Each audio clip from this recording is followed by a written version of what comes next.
Well, ladies and gentlemen, the CPI report did come out today, and it came in hot at 8.2.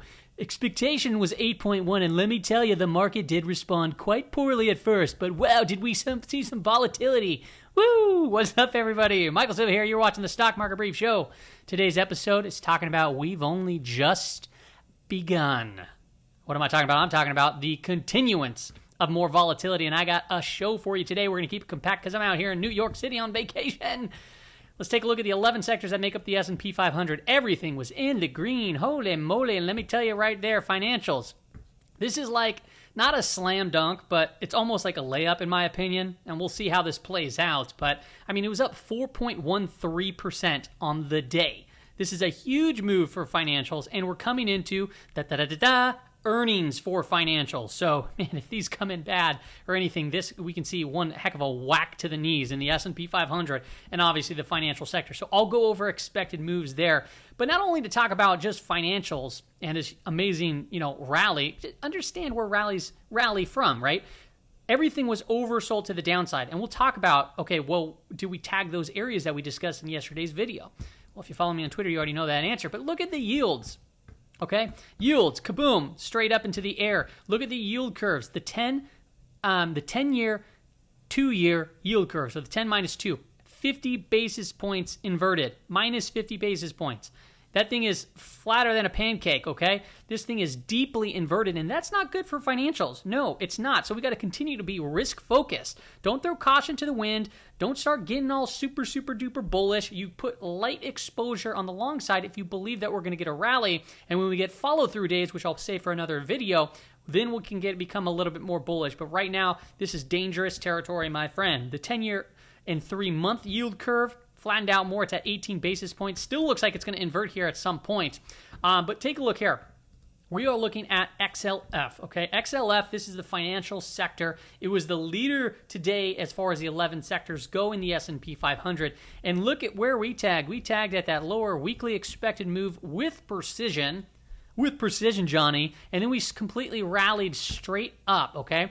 Now, what I'm calling out here is tomorrow, going into the earnings for a lot of the financials, we're looking at a plus or minus 83-cent move. So that can take us above the weekly expected move or potentially right down here back to that declining to neutral 5-period moving average. So those are going to be some important levels to watch. Remember, the earnings, and I got a cool slide for you up ahead, so get ready to screenshot. The earnings are before the market opens. So we can very well hit on some of those earnings, potentially the upper or the lower side right out of the gate before even the market opens, okay? Take a screenshot of this page. This is a little earnings expected move sheet that I just put together for all the earnings that are going to be taking place tomorrow as far as the bigger stocks in the S&P 100. So Morgan Stanley, Wells Fargo, Citigroup, JPM, USB, and then this isn't obviously financials. This is UNH. It's a healthcare stock, but I figured I'd throw it in there. This is where they closed, okay, today. These are the, I should have changed that. It's expected moves for earnings, okay? And then these are the levels to watch. So just screenshot it, and if you're looking at these stocks before the market opens, hey, maybe they might come down to one of these lower levels or upper levels right out of the gate. So that's kind of what to expect going into tomorrow's trading session for financials. Now, let's take a look at what happened today. So yesterday we went over this chart. We talked about the expected move going in for the remainder of the week for the S&P 500. This is what the chart looked like yesterday. How did we finish? Boom. Wow, look at that. We tagged right into the lower weekly expected move and just about at the lower range of the expected move for the CPI report. And you can see here, as soon as we anchored in on the VWAP, price came down a little bit and we got above it. We backtested and we started rallying higher all throughout pretty much the day. And we closed at about the high of the expected move for the CPI report. Now, where did we close overall as far as the anchored VWAPs goes? We are floating right around the month-to-date and quarter-to-date anchored VWAP, and we are above, obviously, this CPI anchored VWAP. So this is going to be one to watch tomorrow. Okay, if we watch that, you want to see price hold on to it. So if we get a pullback, as long as price can hold above it, it might set up for another long position. But just be aware of that. The 5-day moving average, it's still declining at this time. So you really, in these cases, after a very strong move, you want to wait for digestion to see if anything sets up for a better entry to be back into your risk, so to speak. And then on top of that, we have a week-to-date anchored VWAP, and we did clear that too as well. So overall, looking pretty strong on this bullish one-day turnaround. But there are some very, bearish things taking place. Remember, we have the Fed going to be raising rates coming into next month, early next month. I think it's November 2nd. And there's like a 90% probability of a 75 basis point hike. And there's like a 5% probability now of a 100 basis point hike. So if we get a very strong rally, very similar to what we did in June, right? June for the month or 2 months, the Federal Reserve came in and hit the market down hard, being very hawkish. So if we come in very hawkish, I mean, who's to say, and how crazy would it be if it came in and actually came with a 100 basis point rate hike? I'm not, calling for that to happen, but just be aware, they're still on a plan to tame inflation, and it is still very sticky. So what do we got for going into tomorrow on the S&P 500? We'll look at the SPY chart. We're looking at a $6 expected move going into tomorrow. So that can bring us to around the upper weekly expected move, or to around 360, which is right at around the CPI anchored VWAP. It's right about the week-to-date anchored VWAP, and it's right about that declining 5-day moving average. So if it comes into here, this area is a lot of confluence of support, so that could be just a big move, period of digestion. We'll see how it sets up, and potentially can act as a good, potential point to buy into a pivot. We will see as time progresses throughout the day. And then as it stands right now, we are, like we said, trading right at around that month-to-date, quarter-to-date anchored VWAP there. Now, you can see how compressed volatility got here. It was $10 the other day. Now it's $6. This is still a very large expected move for one trading day left. So be aware that, earnings and the financials, if they come out bad or if they come out way good, this could take us to a multi-sigma type move, getting another big rally in financials. So be very aware before the market opens. It's going to be what everyone is focused on. Let's take a look at the Qs. The Qs look like this. Where did they turn out? This is on the chart from yesterday with a $9 expected move. Bam, where did we come out? Tagged the lower range of that expected move, came back up, doodled around the weekly expected move, and we just shot right up. We're still below the month-to-date, quarter-to-date. We're above the week-to-date. We're above the declining 5-day moving average here too as well. This is a very strong move. Don't FOMO into things. Yeah, can it rally up higher? Cool, yeah, but you know what? It's going to set up again where we can potentially find new, potential ways to go long or areas to fade. But in order to talk more about like what's going to happen tomorrow, let's look at the expected move, and then we'll go into some signal charts and kind of some warning signs that are just obviously flashing red here. So let's take a look here at the Qs. We're looking at a $5 plus or minus expected move going into tomorrow, so that can take us up here to potentially down here, which is right around the declining 5-day moving average. It's right around that week-to-date anchored VWAP. So yeah, like I said, if it comes down to this area, there's some confluence here, so be aware of it. Also, if we get, a multi-sigma move, we're right here in the middle of the weekly expected move, and it's very possible a 2 sigma move, which we've seen before, right? 2 standard deviations. It can take us right back to either an upper weekly expected move or right back down to the lower weekly expected move, okay?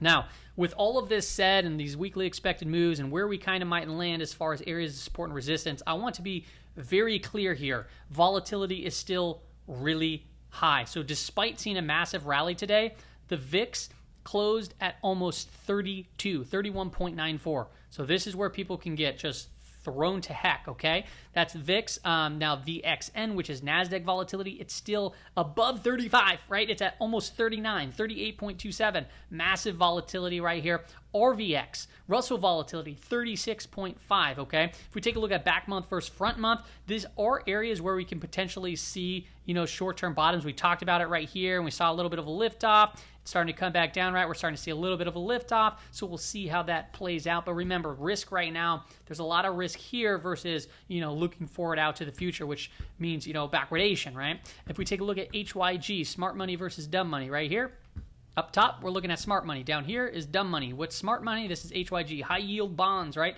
The smart people trade bonds. And then we have SPY, at least not all smart people trade bonds. Okay, so what am I looking at here? I'm looking at a very subtle divergence, right? So the SPY did click through to have a new higher high, and the HYG has not confirmed yet, but it does look like it's very close to breaking it. So if we get a gap up in HYG, it's going to be a no-say kind of event, and we'll just continue to watch and see what it develops. And maybe it might, potentially come up here and then be a divergence there, and this one, maybe comes up even higher. Who knows? But we'll continue to watch that. But as it stands right now, currently we do have a subtle divergence between the smart money and the dumb money on this time frame. If we take a look at the summation index, still no bullish crossover between the parabolic SAR and the summation index as it stands right now. I'm still waiting for that to be a little bit more confident. However, Pring Bottom Fisher did turn over right the other day, and now we're starting to see a little bit of that rally. So we'll see here how high that rally can potentially take us. Now, a couple other warning shots here. This one, I look at the ratio between the S&P 500 up top, and so the S&P 500 versus the TLT. So that's this line right here, and then up down here is just the S&P 500. Okay, and when the ratio puts in a higher high, okay, higher high, these are those shaded boxes, I have them highlighted, but the S&P 500 puts in a lower high, that is typically noteworthy of a divergence, and it could potentially term a turning point. And let me tell you the most recent times that I pointed this out. The most recent times were right here and right here, right here and right here. So, and then obviously this purple line. So we called this out. I made a video because I wasn't going to. I said, hey, just so you know, this is a pretty big divergence here.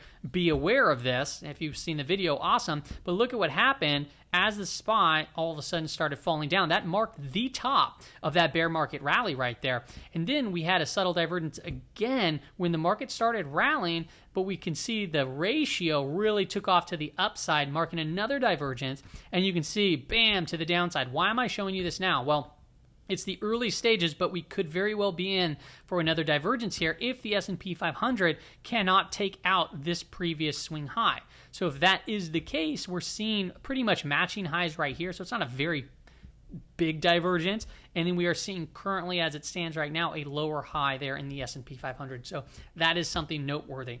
Last chart of the day is looking at, once again, bonds, but we're going to be putting it over tips. And what I've noticed is if you apply a 10-period rate of change, when it gets to 1.3, it typically warns us that, hey, there could be more volatility around the corner.